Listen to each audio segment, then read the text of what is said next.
Welcome back. The film I'm going to talk about now is K.R. Vishwa's Kathalagi.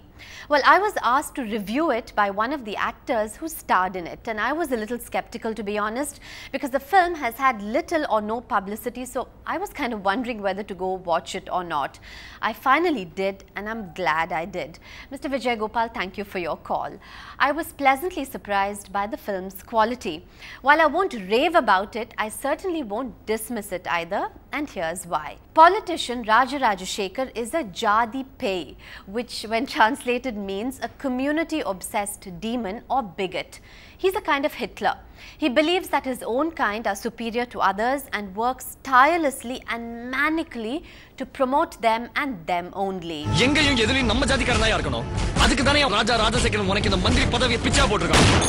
Now, as fate would have it, Raja Rajashekhar's sister-in-law Nandini, that is his wife's sister, falls in love with a fisherman's son, Tyagu. Tyagu's parents were murdered in caste riots engineered by Raja Rajashekar. But the two young uns, though initially separated, meet again after some years and realize that their feelings for each other have remained strong.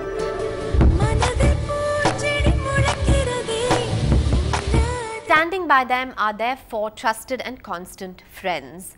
Soon, Uncle Raja Rajashekar, when he gets wind of Tyagu and Nandini's romance, decides to kill Tyagu and get Nandini married off to a groom from his own community at a mass wedding that he plans to organize.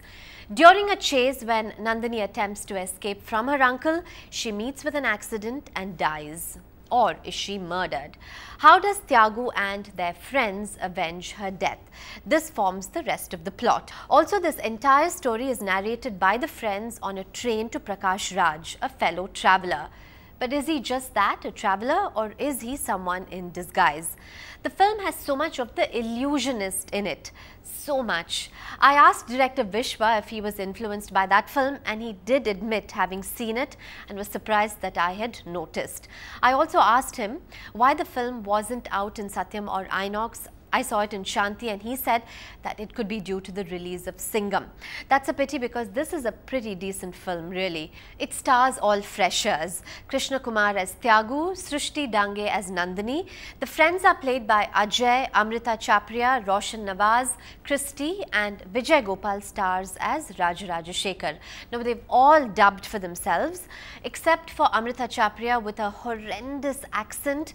Everyone else has done a fairly good job, both acting and dubbing. The film, of course, has certain inconsistencies. A couple of scenes are ghastly. A particular one is when the youngsters create a TV show to prove Raja Rajashekhar's guilt. Gosh, that set is an eyesore. But for a film shot in 2 months with a budget of 2.5 crores and by a director who's tried to veer away from the formulaic, I really appreciate the effort. Music by A.R. Rahena is nothing great. Dialogues by C.P. Narayan and cinematography by wide-angle Ravi Shankar do justice to the story and the screenplay by director K.R. Vishwa. I would also give this film 2.5 stars and say that it is something different from the usual, and it's worth watching definitely. Stay tuned, coming up from our Great Directors series, E.T., after a short break.